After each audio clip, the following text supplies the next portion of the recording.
Missed an episode of your favorite podcast? Choose from over a decade of content in our archives, not just the latest episode. All free at GCNlive.com. This is your call to action. Get prepared, America. Economy, survival, energy, disasters. This is USAPrepares.com. Informative radio, educational radio. Interact now by emailing instructor@USAPrepares.com or text at 434-390-7953. Class, please take your seats.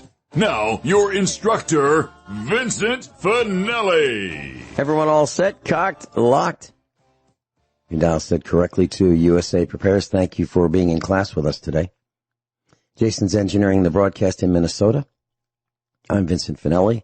Guineith Isaacs is with us live in Australia. Welcome, Guineith. Hello, Vincent. How are you this morning? I am well, and I apologize that I was not available when you called a couple times over the last couple of days. So I just wanted to let you know that we're not ignoring you. It's just, it used to be that I could take calls when I was near the phone. What a mess. Yeah. Yeah, what a mess. Everything is taking so much longer. We're working day and night to fix broken equipment. We're having trouble getting replacement parts. The people behind the counter at the places where you buy parts don't know what they're doing. It's unbelievable. So I want to tell you a quick story. So a few months ago, we saw that rain was going to come, and I thought, you know what? I'll just take my best vehicle I ever owned, my 24-year-old Mercedes-Benz diesel, and put it in the barn. Let's see. Yeah. And it rained for 2 months, and the mud was so slippery I couldn't get it out of the barn. So I left it in the barn for 2 months. I hooked up a battery charger to it, every week, let it charge for a couple days and then took it off. Well, I went to start it, and it wouldn't start. So I put the battery charger back on it, and it's a relatively new battery, about 1 year old. And this is a heavy duty, very large battery. So this is not, some cheesy battery. It's bigger than any American battery on the market. It's way heavier. It has two handles on it to carry it rather than one. And that's a standard size battery that Mercedes puts in their old diesel cars. Well, it wouldn't start, and the mirror has two LEDs, one that's green and one that's red, and they alternate. They flash back and forth, and that tells you your security system will not let you start the car. So it took me 3 days to figure out exactly what was wrong, switching batteries, jumping wires, trying to bypass the security system, and so forth. What I'm saying is, please, class, do not let your battery go dead, because all kinds of weird things happen to your car. And if you were to jump it with a jumper from, right. And when you hook up jumper cables, there's an arcing that goes on, and that tends to confuse the computers as well. So what you don't want to do is jump from one vehicle to another, or unless you absolutely know what you're doing, because if you get it wrong, you can fry your computer, you can fry your alternator, and you're looking at, $1,000 or so in repairs or more. So whatever you do not let your battery go dead. And what you have to do is, start it every 3, 4, 5 days, let it run for a little bit, back it up, go forward. With this lockdown, people aren't using their cars and their trucks as much.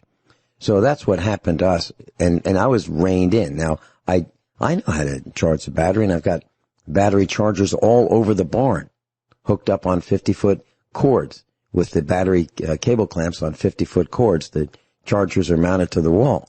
So I just move these chargers every couple of days, and I trickle charge every battery in the barn on every piece of equipment. But somehow this one went dead. Well, so I asked Mrs. Finelli to call Mercedes and find out what a replacement key is. Now, this is a 1996, okay? Mercedes. Now, it's a very simple key. You push the button in the center, aim it at the door, the driver's door, for example, and push the button once and it'll unlock the door, push it again, it'll lock the door. That's all this thing does. But it communicates with the ignition. So if you don't have that key fob, you're not going anywhere. Even if you have the mechanical key to open the door, your vehicle will not start without that key fob. So what do you have to do to get one if you need a replacement or you lose it? Well, you call Mercedes and you give them their vehicle identification number. And you go in there and you prove with the title and your license, picture ID, that you are who you say you are and you are the owner of the car. Then they'll take your $300 plus tax, and order one for you. And it only takes 1 to 2 days. And then you have to program the key. So what I'm saying is, it's a real problem if you lose your keys in today's world. And when did this start? This started around in the 1990s with these electronic keys. It used to be that you could go to any hardware store and for 49 cents, 59 cents, 79 cents, 99 cents, now today it's maybe $1.99, you get a regular mechanical key, but not these electronic keys. So I just wanted to say this is a big problem. Don't let your battery go dead. Don't let your car get confused, your car's computers get confused. And while your car is just sitting there today, it is draining the battery because the computers are saying, am I stolen? Am I stolen? Am I stolen? The computers are active while your car is just sitting there, and those computers are draining your battery. And I don't know how long these computers last, but I even read on the internet that even Mercedes has discontinued making some of the older keys. Can you imagine that? Having a key that's proprietary to a Mercedes-Benz and having Mercedes say, yeah, we're not doing that anymore. Now, it's not just Mercedes. All vehicles today have these keys with the electronics in the plastic part that you hold with your thumb and forefinger. And how did that happen? I think it's two things. One, people are so dumb they can't remember where they put their keys. And so the automotive industry figured out that, we can really charge them a lot for these keys. And the other thing is people are so dumb that they can't, they don't want their car stolen. So, because they can't keep their keys on their person. So they made it very complicated to get into the cars electronically instead of mechanically, which is with a cheap old key. And then here's what happened. So the hackers have figured out that they can hack into an electronic security system on a car faster than they could if they used a jimmy to mechanically lift the pull lock on the door. So it's faster now. And it costs more. So if you were buying a new car today and the salesperson said to you, tell you what, we got the color picked out, we got the seats picked out, we got the interior picked out, we got all these other options. Now, do you want this last option? That would be the key. Now, do you want the regular key? That's $2. Or do you want this high security key that's $1,500? Which would you like? I wonder how many people would say, no, I want the $1,500 key option. Makes no sense to me. Oh, probably most people, because they don't stop and think, they would pick the $1,500 key. But I've owned motor vehicles with these $1,500 keys. I've had problems with these motor vehicles with these $1,500 keys, and they're no fun when they malfunction. No fun whatsoever. Well, and I've owned vehicles with the old-fashioned type keys, and it's great. If you lose a key, you go and cut another one. Yeah. Just make sure that you have a spare. Gwyneth, we have an old backhoe. And it has the old-fashioned key. And what happened was the key was working fine, but the electronic switch behind the key failed because it got water in it, because this backhoe stays outside. So this is probably a 1980s model backhoe. So we're talking, like 40 years old. So I wanted to buy a replacement switch. It's called an ignition switch. There's a little plug on the back. You pull that plug off. It's got 5, 6, 7 wires on it. You pull that off. You turn this locking ring, and you take out the ignition switch. It takes 5 minutes at the most, if you've never done it before. You put the new one on, and the new one, I think, was $12.99 shipped from eBay. Maybe $15. I put that on, and it's working great. So, we have made things so complicated that it's hard to live with them. I really like it the old way. And if I saw somebody trying to steal my car, I would just call Lucille and say, Lucille, would you come with me, please? And we would take care of the problem. Just the two of us. Yeah. There'd be some yelling and screaming and, some loud noises and, I don't know, have to clean up after it, but we take care of it. So I just want to share that little thought with our class that keys are a big, big deal. And, another thing I'd like to share with our class is we've had people say, can I borrow your car? The answer is absolutely not. No. So if someone says, can I borrow your car? You have no idea how they're going to park it. You don't know where they're going to park it. You don't know if they know how to drive it. You don't know if they're reckless. You don't know if they're going to drive up your insurance by banging into somebody. You have no idea what they're going to do. So, as far as our equipment, our tools, even a hammer. Someone says, can I borrow? The answer is we don't lend that out. We'll do it for you, but we don't lend it out. We don't lend our cars, our backhoes, our bulldozer, our hammers, our socket sets. We don't lend anything out because it never comes back the same as it left. Never. No one takes care of your stuff as well as you do. It's as simple as that. So I just wanted to share those few random thoughts, Guineith. I know you've got a lot on the blackboard for today's class. Yeah, that's absolutely the truth. I don't know how close we are to the break here. I don't know if we should get into discussing CHAZ /CHOP and how that's likely to go down.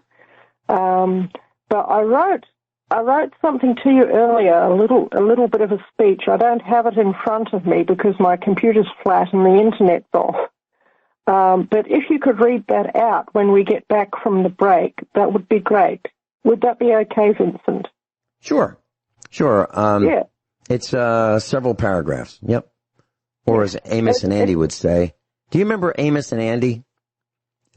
A radio show back from... We didn't have them in our country. Oh, okay. It was two white guys impersonating black guys, and they would mispronounce words. And paragraph, they pronounced paragiraffe. So, and when they were redecorating, they would use the word redecolating. So, well, I guess that's politically incorrect. So we got off to politically incorrect for the first segment. Okay, I've got it in front of me. I'll read it when we come back. Guineith Isaacs is with us live in Australia. And we're going to be talking about CHAZ, CHAZ /CHOP, things that are going on in the United States of America, and some of it's going on worldwide, Antifa and BLM. We'll be right back. Guineith Isaacs is with us live in Australia, and I'm going to read this email that she sent me. And let me define a few terms. CHAZ, C-H-A-Z, stands for Capitol Hill Autonomous Zone. And that is the Capitol Hill neighborhood in Seattle, Washington, in the United States. There's another term called CHOP, and they seem to be used somewhat interchangeably. And CHOP, C-H-O-P, stands for Capitol Hill Occupied Protest. Email says, this week I'd like to discuss the CHAZ CHOP phenomenon. And I've written a short speech that I think says it all in a nutshell. This whole Antifa, BLM, CHAZ CHOP phenomena is controlled opposition designed to make the blue team look good. These commies will defeat the blue team, and they think they're going to win, but they're going to fail. Because there are just too many good old boys and girls out there who hate the cops and hate communism with equal vehemence. These good old boys are the horse breakers, the dog breeders, the cowboys, the cowgirls, the gunsmiths, and the sheep farmers and croppers and hog farmers who can't sell their hogs anymore. We know our history, and we know that when this battle is in full swing, we'll be made out to be the bad guys, but really, we don't give a darn. We'll stand back and watch Antifa and Black Lives Matter annihilate the blue team and face those socialistic, communistic, not so nice people head on when they think they can come for us. We think we know how to skin a deer, run a trap line, track a trail, and light a fire in the pouring rain. We can also light a fire that makes no smoke and ride a horse and a motorbike, maybe just not at the same time. We are Australia and we are America. We are the third leg to this stool that folks love to demonize and ignore. Black Lives Matter, Antifa, and the blue team hate us because we're real, we're smart, and we will not be co-opted by anyone. We know our history. Our people have sat out here in the Hinterboonies, in the Australia or the Aussie bush, in the Outback, in the Appalachians, and in Texas and Nevada and country California and New Mexico and a dozen other such places for hundreds of years, waiting quietly, making a life for ourselves, watching the insanity unfold in metropoli and suburbia, waiting for it all inevitably to collapse. When it does, the commies will come for us, and we will be ready, and we will have defeated. And when we have defeated them, we will be the ones who rebuild. We are we the people, and we will never be defeated because we love God. We're inclined to pray, and God, in turn, hears our prayers, and because He loves us all as well, He helps us. The world will go to hell, but we the people will not be defeated. When this all finally blows over, we or our seed who come after us will be the ones making the new world on the ashes of the world that our enemies have burnt down. And we will make it a place that we all want to live in.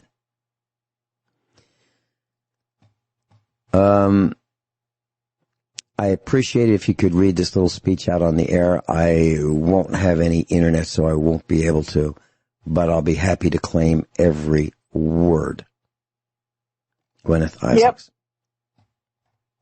That's what I wrote earlier today. It just came to me, and I thought, this is it. This is it in a nutshell. You know? And first of all, I would like to know your comment on what I wrote. Oh, I'm in absolute agreement. And, you know, when you mentioned we're going to just wait, you know, sit back and wait, that's exactly what I'm doing. I'm not going to a President Trump rally. I think that's beyond crazy. You know, why would I want to infect myself and then bring it home and infect my family? Why would I want to do that with the coronavirus? Why do I want to bring the corona panic here? Why would I want to protest the way they're protesting, burning, looting, bombing, etc.? Boy, we must be hitting a note because I'm watching the interruptions in the flow of our signal. So we may be choppy for a few minutes, and I'll see if I can fix it. But I don't know about that. It could be just something that I can't fix, but we'll continue. Arjun will be with you in just a minute. Guineith asked me the question, you know, my reaction to her presentation. I'm not going to any protest because I don't know who's there. I'm not, and how sick they are, and how many people are there as provocateurs. I don't know who's who, so I'm not going. And our family's not going. And I'm not going to any rallies because I don't know who's there. And I certainly don't want any more pictures of me taken by the big state or the blue team. And it's so bad that people are toppling down history. They're toppling down statues. Andrew Jackson, Abraham Lincoln, Stonewall Jackson. I mean, it's unbelievable what people are doing to destroy history, Christopher Columbus. And Popular Mechanics, which I used to like as a publication, as a magazine back in the 1960s and 50s, 60s, and possibly into the 70s. They wrote an article on Popular Mechanics, a magazine, on how to topple a statue using science. And they say, quote, "Bring that sucker down without anyone getting hurt," end quote. The article encourages readers, promising the best advice on how to topple a statue using science. How to destroy the country using science. Popular Mechanics. I have no interest in ever doing anything with Popular Mechanics. I used to love it. I've got some of their, old annuals, meaning all the issues for a particular year for, 30-something years here in our library.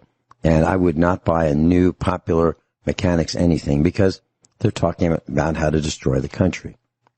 And they say their mechanical engineer, Scott Holland, Holland, advised with about 70 strong friends, protesters can pull down most statues with 4x4 recovery straps. These are these nylon straps that you would tow a vehicle with, that kind of a thing. And they even talk about the chemical approach, and they also talk about melting this thing with thermite. Wow. So we're talking about, and this is what's in Popular Mechanics. So why do I not want to go? Because let's say we're marching forward in just a peaceful protest, okay? You don't know who's behind you with fireworks. These launchers that launch star-spangled banner-type rockets into the air that, I'm talking about Independence Day fireworks with, rocket launchers. And I'm talking about things that the generally dumb public can buy. And fireworks should be illegal, in my opinion. And here in Missouri, fireworks are a really big thing. I mean, we might as well call it Fireworks Day rather than Independence Day, but people don't even call it Independence Day. They call it the 4th of July. They think we celebrate day number 4 in July every year. And it's almost like it's a law that you have to buy fireworks and get injured and breathe that magnesium and all the other chemicals that are in these explosions. People love it. There people are so dumb they'll put sparklers on birthday cakes as if it's fun. And the 2 and 3 and 4-year-olds aren't smart enough and don't have enough experience to realize that the sparkler residue goes all over the cake and then they get to eat that chemical waste. So my reaction to what you wrote is I'm not going there. I'm not going to be part of it. Now, when it's done unfolding, I'll be here to help put it back together, and I'll advise people how to survive this. But I'm not going to advocate anyone go into battle with people surrounding you, trying to kill you, and chemically alter your respiratory system with tear gas and pepper balls and pepper spray and bullets that can blind you and grenade launchers on both sides. It's all ramping up. This is the Civil War combined with the Revolutionary War, in my opinion, right here in the United States of America. Any comments about that, Gwyneth, before Arjun joins us from New Jersey? Okay, like I said, Antifa and BLM and the blue team are all going to kill each other in the end because they're not, Antifa and BLM, I think, will get rid of the blue team. because the blue team has been told to stand down, to let them do what they want to do, even to the point of death.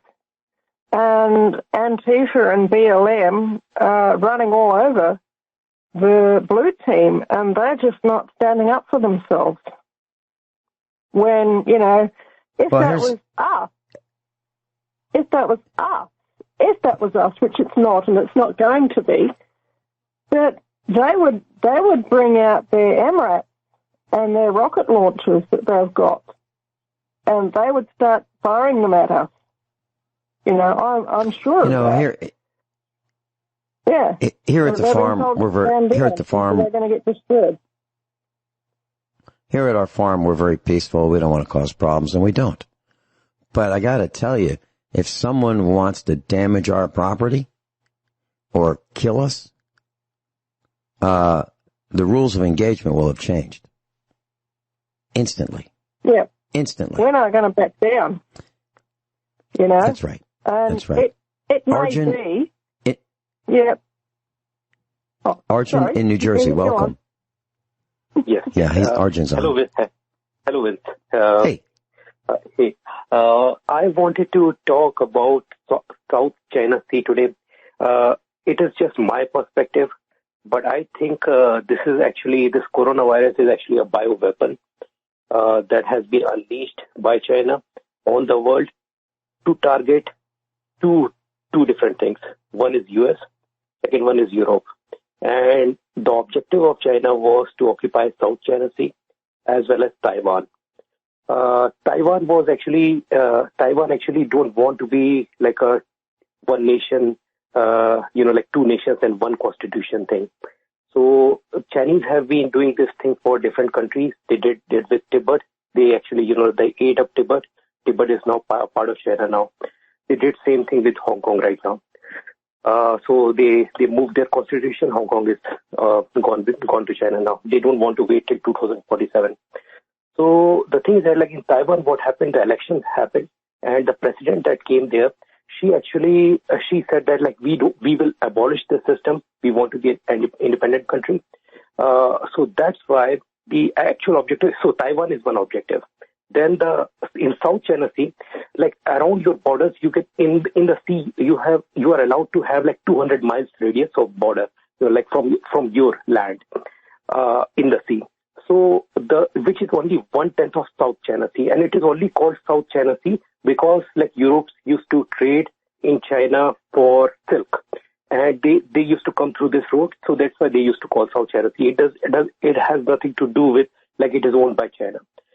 China wants to claim 100% of that South China Sea. Why? Because this sea has 30%, currently 30% of the oil comes from this sea. 40% of the gas comes from the sea. There is a major trade routes that actually happens through the sea. So if it gets this sea, then it means that like every vessel, there is no freedom of navigation. Every vessel has to register with China, and it will make China rich and prosperous more even than US. So that's why US has all these ships, like when they bombarded Japan, like with nuclear bombs, they took their security that they changed their constitution that like you will never develop just nuclear weapons and we will provide you security. So currently there are 55,000 US soldiers in Japan, 25,000 in South Korea, and there are small countries like Vietnam, Philippines, and things like that. So getting back to this, so now initially they put this bioweapon on this whole world. And this was just to neutralize US and Europe.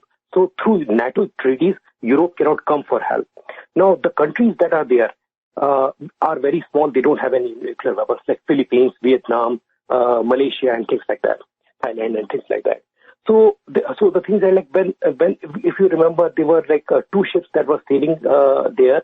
They were like Ronald Reagan and Roosevelt, which is of US 7th Fleet. And they actually got disabled with coronavirus. One docked in Vietnam, one docked in Japan. And at that moment of time, they carried like a 17 days exercise on one of their islands. What they do is like they will create artificial islands. They will actually put like stands in the sea, and they will put like an airstrip there, and they will say this is my island in the sea. And the objective is not to claim these islands. The objective is that like if I have an island like almost at the end of the sea, then that means the whole sea is mine. So the whole objective here was to get this whole sea, so that was the thing.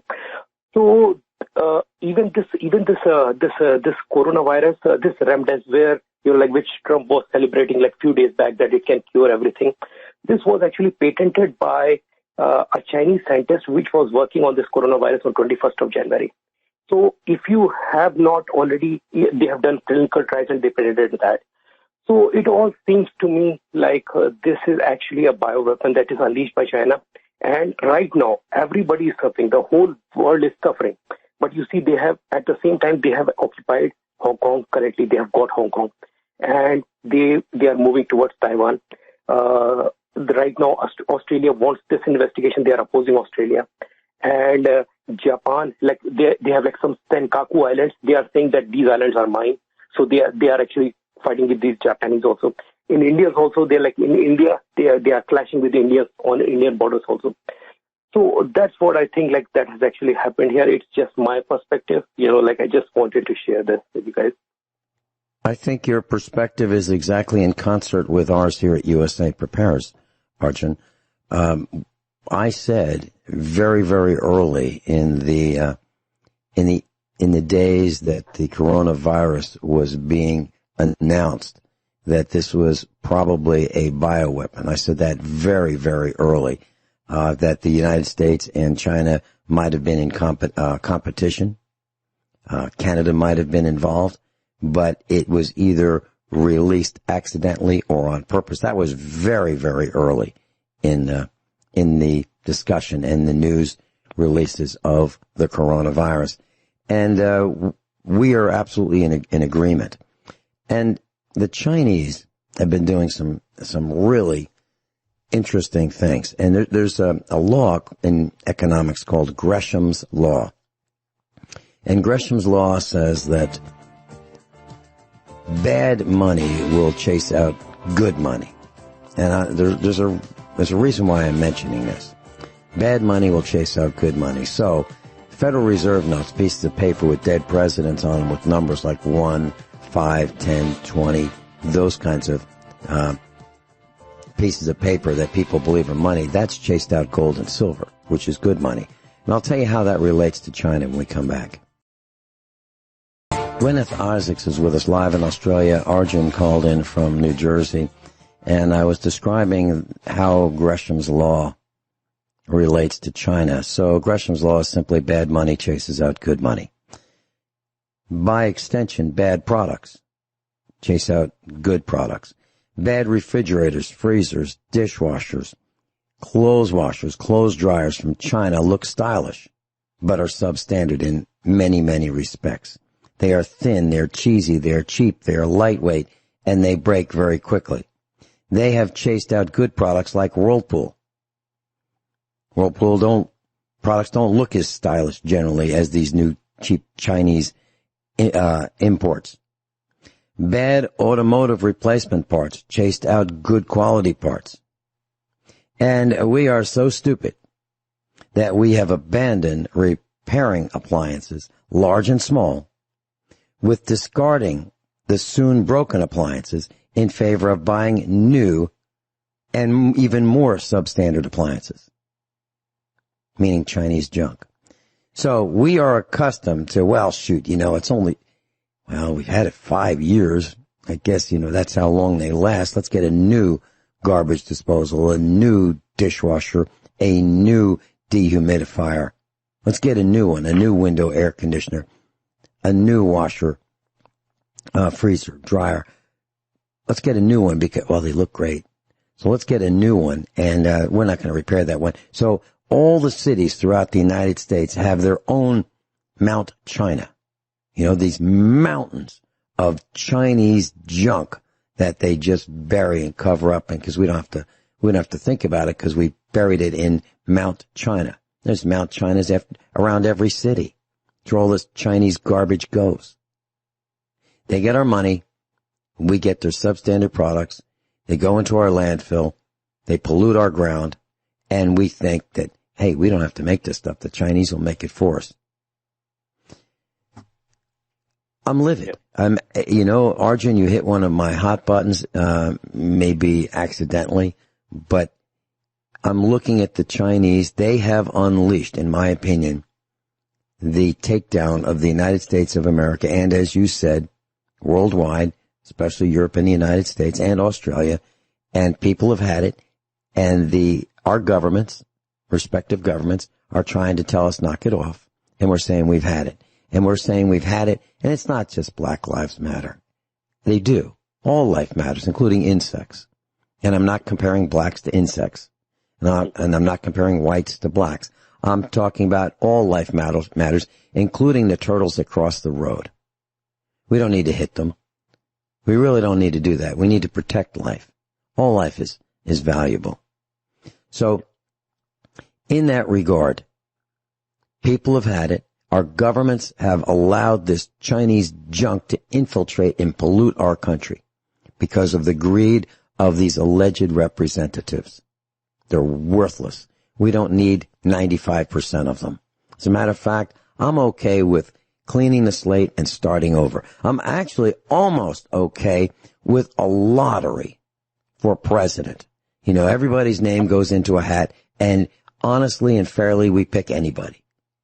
Any person can be president. And I think we would do better than having billionaires as presidents, billionaires as Congress critters, billionaires as parasites, sucking the lifeblood out of all of us.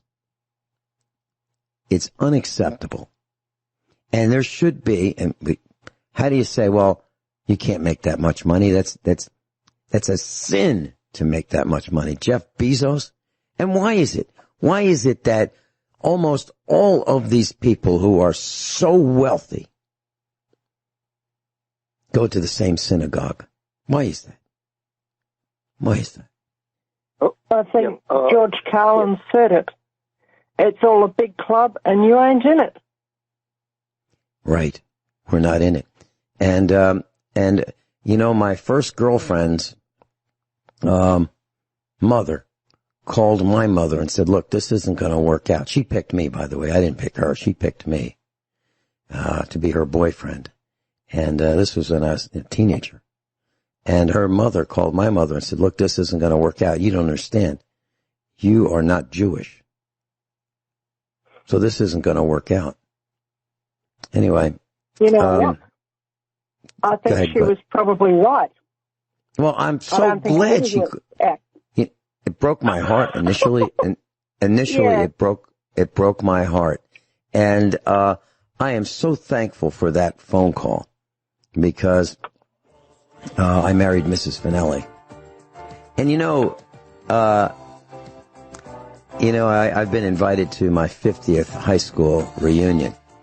And I don't think I can go to it because of the corona panic and the coronavirus. But if I were to go, I know a bunch of guys would ask me about that girl. And, how's she doing? I'd say, I don't know. I have no clue. But praise the Lord, I want to thank her mother. Yeah. Arjun, did you have any more comments, Arjun? Yes, one on racial divide. I will talk about after the break. Yeah. Hey, thanks for calling in. We'll be right with Arjun and Guineith here at USA Prepares. This is hour number 2 of USA Prepares. I just met with our son during the top of the hour break, and I said, so that 1999 Dodge pickup truck we have with the 4x4 2500 series with the turbo diesel 6-cylinder engine, how many times have you replaced the front wheel bearings? He said, well, on the passenger side, at least 7 times, and on the driver's side, at least 5 times. That's 12 times. Where do these parts come from, these replacement parts that you get at O'Reilly or AutoZone? China. Well, they come from China, right? So I looked up the average cost to have that front wheel hub replaced. Now, this isn't just simply take the wheel off. This is lift the car in the air, you take the tire or wheel assembly off, and then there's a huge nut that you need a very long breaker bar to get this heavy nut off. Take that off, then you take off the hub, then you take the hub with the bearing to a 20-ton press, and you have to have a hydraulic press to do this. And then you press out each stud, each wheel stud that the wheel nuts tighten onto to hold the wheels on. You have to press all of them out. And then you get the new bearing and you press the studs back in. So this job on each side typically costs between $500 and $700. So I just took the average, $600 times the 12 times that we've done it. That's $7,200 worth of repairs just for the failing front wheel hub bearing assemblies that come from China. Now, they used to come with a lifetime warranty. Then the auto parts stores get mad at you. They go, wait a minute, this is your fourth one. We're not doing that anymore. We're not honoring that warranty because you keep coming in with, asking for replacements. Of course we do, because they're junk and they fail. And where can you get something different? You can't. So you're stuck with made in China junk, and they have names like precision, platinum, gold, things like that. And you think that you're buying a good quality, but you really aren't. There's nowhere near the quality in these new Chinese replacement parts as compared with the original equipment that came with the vehicle. So 12 times we've had to replace the wheel hubs. Now, what happens when you can't get these lousy Chinese parts anymore? What happens? You just park that vehicle and just leave it wherever it's stopped? Or is America going to ramp up and start making bearings again? And how long is that going to take? The bottom line is one of these lousy substandard Chinese wheel hubs / bearings can put your car out of commission or your truck out of commission. And if you don't have the equipment to remove and reinstall it, you're out of luck. And where do the belts come from? The serpentine belts. Where do the idler pulleys come from? Where do the alternators come from? Where do the starters come from? Where do the water pumps come from? Where do the gaskets that go on the valve covers of the engines that just keep leaking after you've replaced them because they're made with substandard silicone from guess where? China. I called Felpro. I talked to one of the most miserable guys on the planet. He's probably tired of lying about the substandard Chinese imported gaskets that they put the name Felpro on. I said, hey, what's with these gaskets? You put them on and a year later they're leaking again. What's with that? The first ones lasted 15 years. It came with Mercedes. How come yours? Oh, well, you have to use RTV to put them on. Well, the original ones you don't. You don't say use RTV on them, meaning this gasket sealant. Why is it that you have to do that? And they still leak anyway. The bottom line is they're using substandard products from China. They're putting American companies' labels on them, and they're fleecing the flock. Like, bad products chase out good products. Let me give you one more example, and then we're back to you, Arjun. Craftsman tools. Craftsman tools were ubiquitous. You go to any Sears store and you could buy ratchets, sockets, wrenches, breaker bars, everything you could possibly think of in tools. They had it. And they were top of the line. Well, when the Chinese started manufacturing tools and selling them in this country, Craftsman couldn't compete. So what did Craftsman do? Well, I said, we'll just have ours made in China too. So now you have tools that say Craftsman that are made in China. So what happened to all those foundries, all those manufacturers like Williams and S.K. Wayne and companies like that? They've got to be struggling because who is going to spend $100 or $150 for a ratchet when you can get one for $20 or less from Harbor Freight with a lifetime guarantee? Now, lifetime guarantee doesn't mean the same quality as one of the old Craftsmen. Absolutely not. Lifetime guarantee means if you can remember where you put it, and if it breaks or when it breaks, you bring it back to the store and maybe they'll give you a new one. It doesn't mean lifetime guarantee doesn't mean it's a great quality. It just means that they might replace it when it breaks. Arjun, Yes. is what I'm saying germane to your discussion about China? Yes, it is. Because the thing is that, like in 1970, around in 1970s, when Nixon actually signed a pact with Chinese, they first actually started doing steel and vitamins. So means like all the steel is actually coming from China and these vitamins, and then then like other industries came along and things like that. And like these things break, but like there are movements that are actually happening. For example, recently that India-China clash happened on the border, in which 20 Indian soldiers died, and like they killed 42 of these Chinese guys. So in that clash, because of that clash, the whole India is actually geared towards boycotting Chinese products completely. So right now they are deleting all the apps which are Chinese.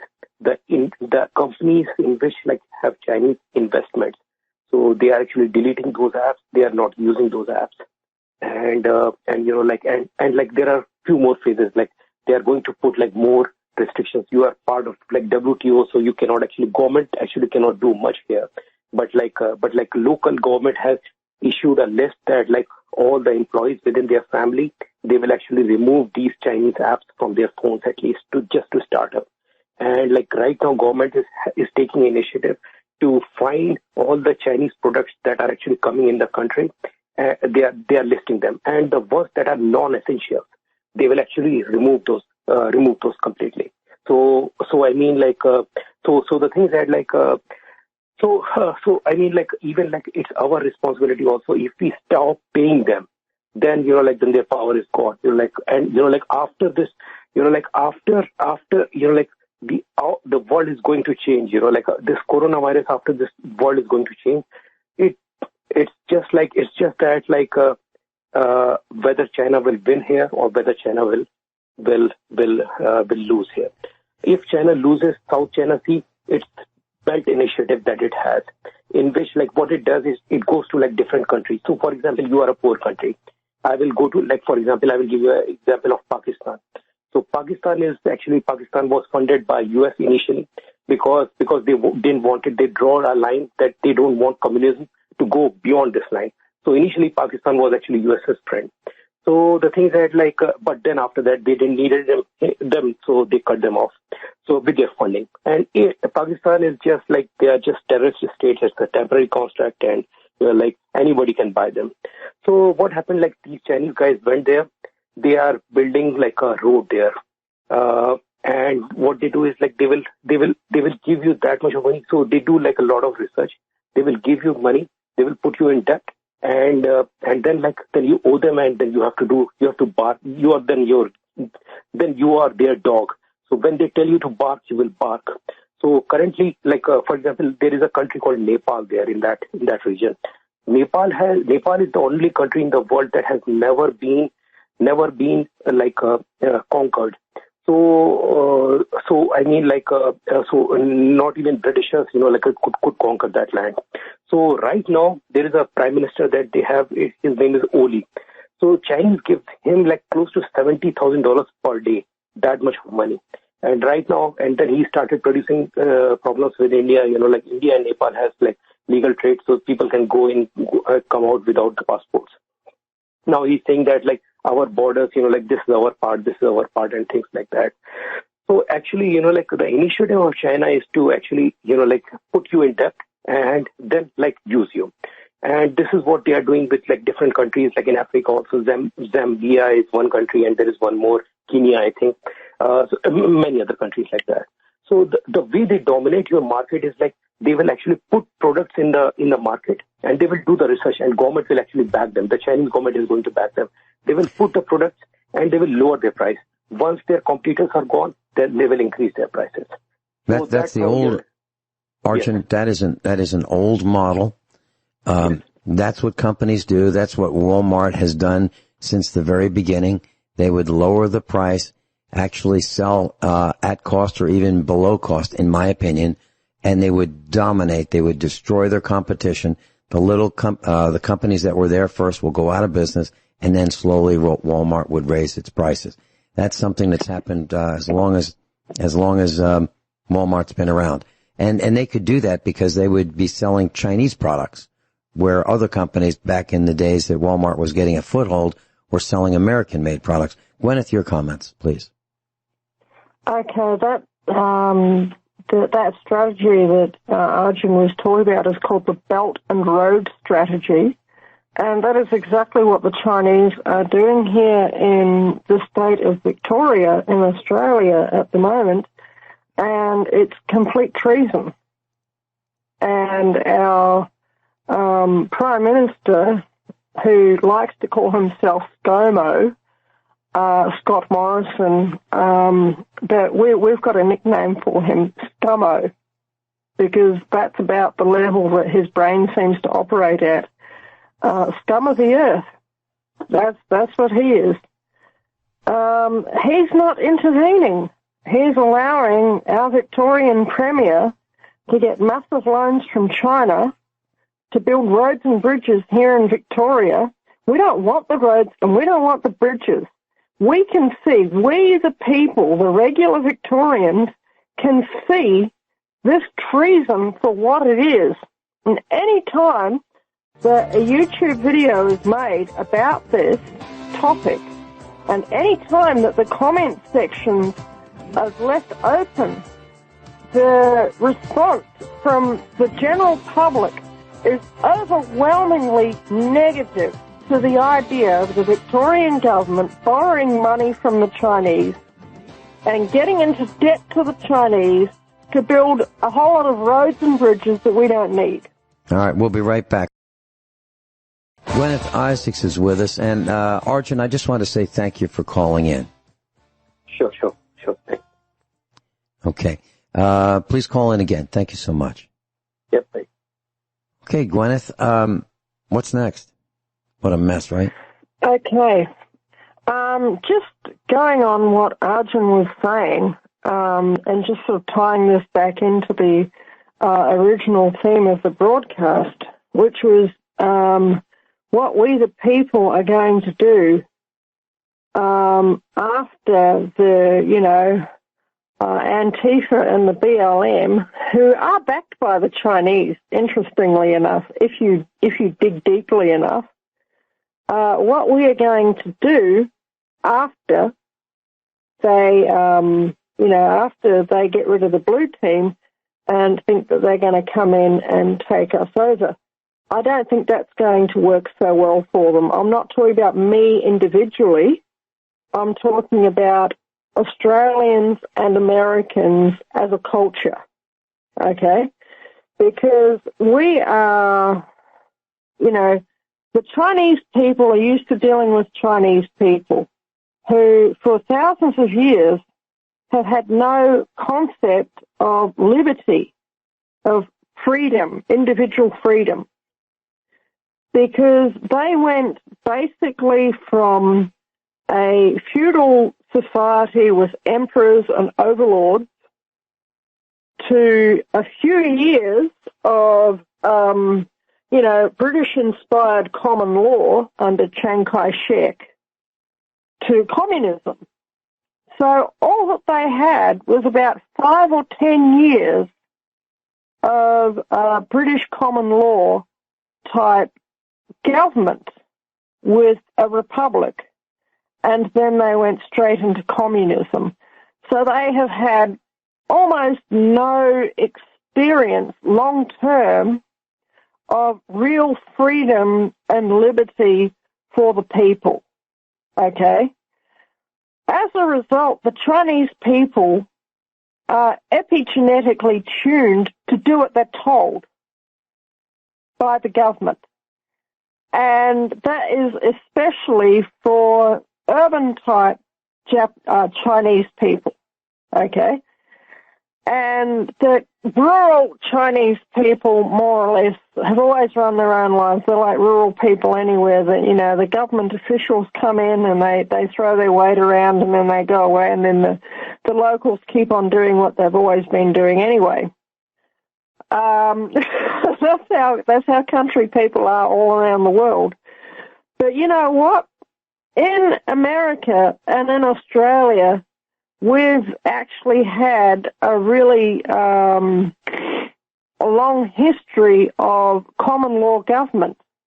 And it hasn't been perfect, and it hasn't been 100% common law government. In fact, it's been a very restricted model of it. But the idea has been there. And we believe that we should be left alone to do as we please as long as we don't hurt anybody. And that is why when the Chinese start coming in here and trying to tell us what to do, in Australia we have a saying called get stuffed. That means go and find a very tall building and jump off it, figuratively. Okay? Go jump in the lake, I think you would say in America. And that is the attitude that I'm increasingly seeing here in rural Australia to our present, the people who think that they're our government, that think they run the show from Melbourne and think that they can send their blue team thugs through here to give us a bad time so that we will fall into line. But we do, when the blue team's not here, we do exactly as we please. We don't hurt anyone. We just go about our lives. And the blue team are hated, and Antifa are hated, and the Chinese communists are hated, and we're not really, as a culture, when the Chinese, when the blue team goes away, people are going to find they're a lot less protected. Yeah, we're going into a break. We'll be right back. We'll be right back with Guineith Isaacs. Okay, I just got off the phone with Mech Tech Systems, and I heard a commercial for them right here at USA Prepares, and they were talking about accessories, converting your 1911 Glock or Springfield Armory XDM to a rifle. And I was interested in talking about that with them. And I'm going to be talking to probably their CEO after the broadcast, and we may have them on the air with us, telling us what they do and why it makes sense, extending the range of your handgun, your semi-automatic handgun. Guineith Isaacs is with us, and we've been talking about our country's going down the drain. And so I got to say it again, class. Got 22s? Now, that's a good start. And if you don't have a 22 rifle, why not? Why not? Train everybody in your family how to shoot and get ready. I believe times are going to be worse and worse and worse every day. And the police have decided that they don't have to help you. That there's a blue flu going on the East Coast right now.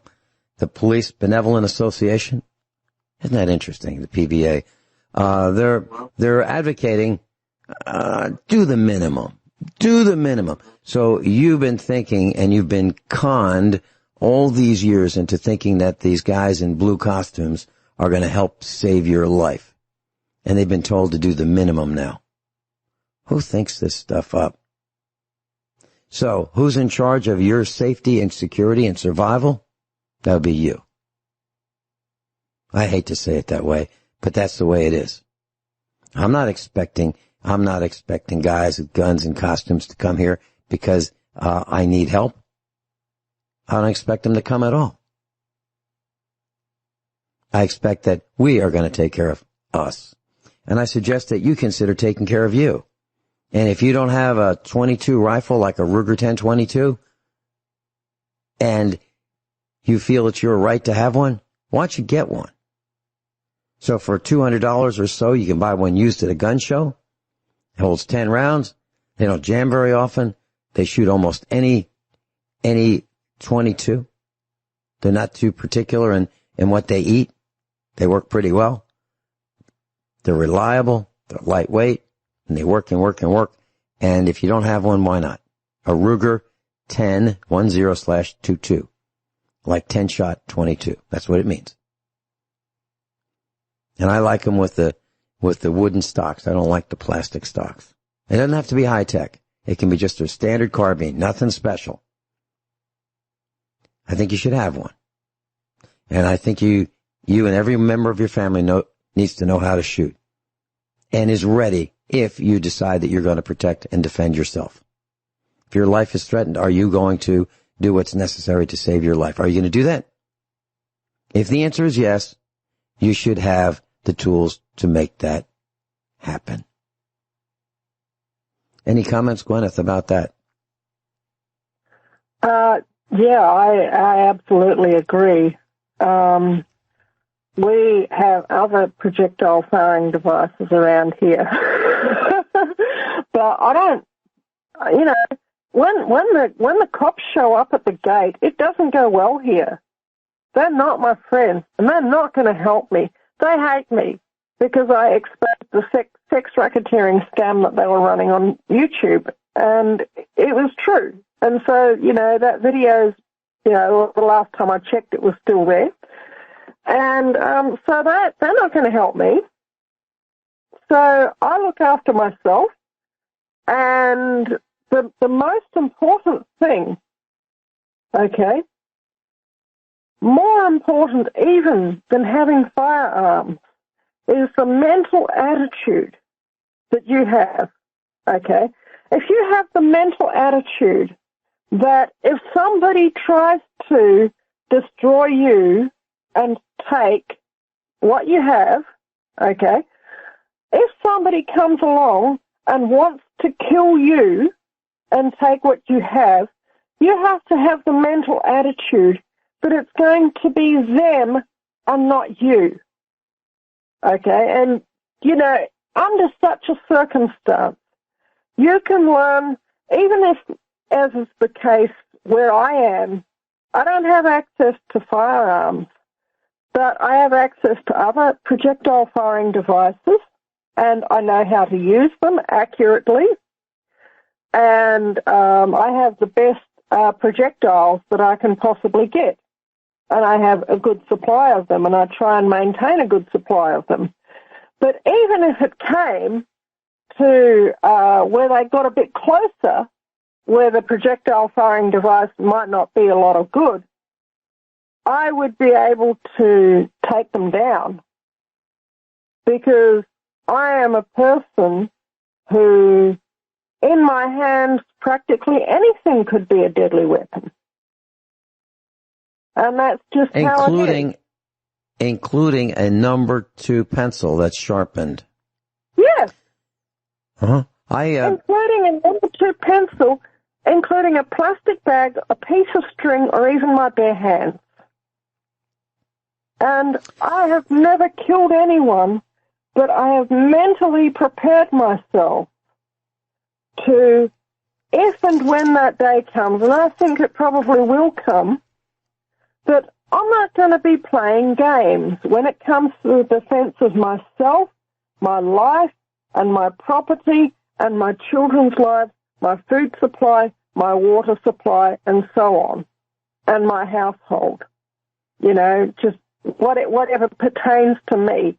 That the police are going to be called, certainly, but they're going to be called after I've dealt with the situation. Okay? And that's just how it is. And Guineith, when you have that mental attitude of that they're not going to win, I'm going to flog these guys. If they come to me with violent force, I don't care about their political correctness, and I don't care about what the media says about me afterwards. I don't care if I even go to jail at that point. Okay? I'll go to jail for defending my property if I have to, and I'll regard it as being a university education. And I will re-establish contacts that I might need later on the outside. And I think if the blue team were around, and if they used that as an opportunity to put me inside, which they've stated that they wanted to do for many, many years, for at least the last 10 years, if I ever had to really hurt someone in defending my own life and my own property, and if they put me in jail because I defended my life and my property, I would take that jail time as a networking experience and a university education. Does that make sense, Vincent? Yeah. And I think that the police, yeah. At the end of it, the police would find that they'd created a monster. Let's how put it this. would go down. Let's put this in But it wouldn't be my perspective. fault. Let's put this in perspective in what happened in the United States during the second half of the 1800s. So there were some people who lived on the East Coast, and they migrated westward toward California. And the Indians, the American Indians, watched them just settle on a piece of land that the Indians used to use. They just squatted. And it kind of frosted the Indians. And then the U.S. Army decided to build a few outposts, forts. They'd have a few Army guys, and they would tell the Indians, look, it's okay. We're just going to, set up a little fort here, and we're not going to bother you. And then they brought more and more employees, if you will, of the U.S. Army. And then they brought the cannons. They brought weapons of destruction, and they started slaughtering the Indians. And the Indians fought back. And so there were lots of battles between the Army and the military, if you will, and settlers, and the Indians. And the Indians were there first. And the Americans said, well, yeah, we discovered this, so we're just going to take it. So Washington would just decide from afar what they were going to steal from the American Indians. It was okay because Washington said that it's okay. Now, what I'm trying to tell y'all is that's exactly what's happening right now. It's the same thing. And what they're doing is, well, they're building more forts and more camps and more armor and more and more and more. And what am I talking about? I'm talking about, well, we started out with a cell phone. Then we had GPS in the cell phone. When we switched from analog to digital. And then 2G, 3G, 4G, 5G. 5G will track you within a couple feet. Very quickly. Do we all need to download those movies quickly? No, we don't. But what's happening is the militarization, more and more and more, of America and other countries throughout the world. The governments want to make sure that no matter what happens, they can squash us, just like they did with the cannons and the Indians in the 1800s. That's what's going on, in my opinion. I could be wrong, but I don't think so. David in Illinois, welcome. You're on with Guineith. Hey, how you doing? You're getting to be a jinx to my internet and my power, by the way. Well, you know what? I'm just livid. We have CenturyLink, the worst internet provider in the galaxy, actually probably the universe, and it's just flaky as can be. I'm on the air and it's unstable. I'm on the phone and I get disconnected. Yeah. It's awful, and there's not much I can do about it. Yeah. Every day it's like we're down every day. Mm-hmm. But anyways, but by the way, what you were bringing up about, people, I hope I don't go back a little bit, but you were bringing up about the fact about people happen to be ready to protect, and as well as the blue team. I don't know how to say this. I'm going to try. My dad would send me all these videos because we got in headbutts about this a lot. And when states started passing laws where Americans can protect their homes if the police did an unlawful entry, right? And I was like, well, now you guys are going to they'll get back at you guys this way. He goes, no, I'm going to start sending you some videos. So he started sending me videos of raids where they were wrong on wrong people. They did nothing wrong. Now, some of these people would shoot back. And I don't know what you do. 3 o'clock in the morning, you got 30 guys kicking in your door. And they don't even say who they are. So what do you do? And he says, look, here, this guy got shot, officer got shot, but he was willing to go back in there and shoot the heck out of that guy until they got him. Even if these people are even wrong, they don't care. They come armed to the teeth, and they, like you said, if they get overgunned, we will bring more. Right. They've got MRAPs. They've got military weapons of war, vehicles, weapons of war with machine gun turrets. Machine gun turrets. They get them for free. All they do is say, hey, can we have one of those? Sure, no problem. Just come get it. That's what the military is doing for the police and the sheriff's offices. Guineith is with us. David in Illinois is with us. David, I've got a quick question for you before we go back to Guineith. Yes, sir. What is it going to take? When is this going to stop when the police, what's it going to take for the police to stop bashing down our doors in the middle of the night with overwhelming force, sneak attacks, peeping toms, setting us up? What is it going to take to stop this? Honestly, I don't know what's going to have to take. It's scary to know what's going to have to be done to stop this, because there's a lot of things that are going on here that people don't really understand. One, the police departments and the upper people are purposely hiring men that are not as intelligent. They don't want them to think in the field. They want them to do what they're told. That is a proven fact. They admitted that in court. Okay? That's one thing. The other thing is, before 9/11, when they started putting all this stuff around all over the place, it was a whole plan. The whole plan was to work along with the lower police departments to have DHS and the feds be in control. Well, they started sending all this equipment around. They don't get to keep the equipment. They got to maintain it and make sure it's working order. So if the government needs to, it's there. Now, we do that type of things over in other countries in case there's a war. We got a lot of equipment there, but we're doing it here in our country. And it went all under our noses. And they go, oh, no, they'll never ride around our streets with those things. And I just say, okay, fine. You can't argue with somebody like that until it happens. And then they're so shocked, they're like, it can't happen, this can't happen. So you got people that don't want to believe it's happening, even if they see it on TV or in front of their face. So I don't know how. Dave, I've got a comment. I was asked to be the MC of an event that local sheriff's department got one of these MRAPs.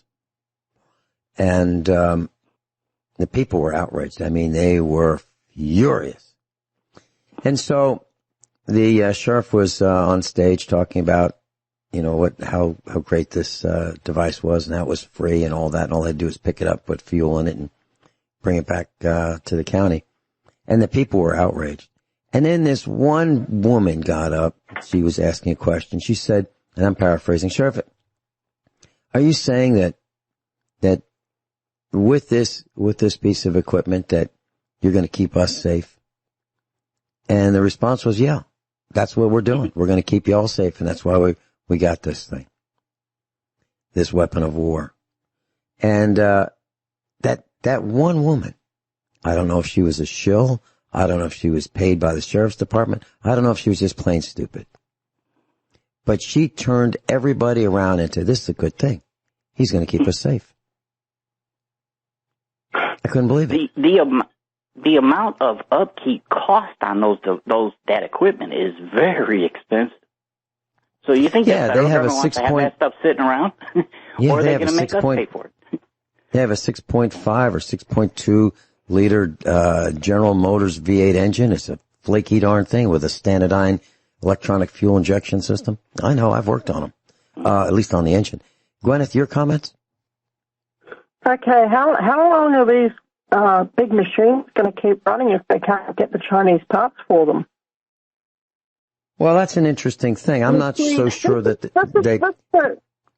I'm not sure that this has a Stanadyne brand. That's a faucet company that made the electronic fuel injection pumps and designed the pump-mounted driver, the electronics for it. I don't know. I don't know how much of that comes from China, if any of that comes from China. But if it does, that's a big problem. From what I've heard, they have Chinese parts. I have a horse, and I have my legs, and I have my wits, which they don't have wits. And I know how to maintain my horse myself with file. I know how to maintain its tack with some thread and some hand tools that I have. And, you know, I can go to a level. I'm not planning to go to war against these guys, by the way, okay? By protecting my property, I was thinking more from a random goon that comes here level, okay? So I just need to point that out, that I don't wish any harm whatsoever against the Victoria Police. But we need to think instead of, oh, they've got all this big equipment, you know, it costs millions of dollars, it's so big, it's so powerful, it's so scary. We need to think what we have. And we have something that they will never, ever, ever have. And that is, we have brains. And we have technical ability. And we know our own areas. We probably have a good idea how to move across country in our own areas without using the road system. Okay?